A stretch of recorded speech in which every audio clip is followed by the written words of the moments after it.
ಇದೆಲ್ಲ ತಕ್ಕ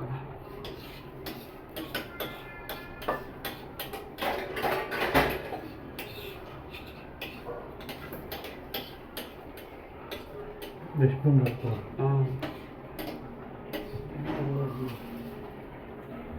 ಎಣ್ಣೆ ಅಲ್ಲಿ ಬೇಡ ಎಣ್ಣೆ ಅದು ಇನ್ನು ಏನು ಮಾಡ್ತಾರೆ ಎಣ್ಣೆ ಇಡ್ಲಿ ಬಿಡು. ಬೇಯ್ತೈತೆ ಇವಾಗ.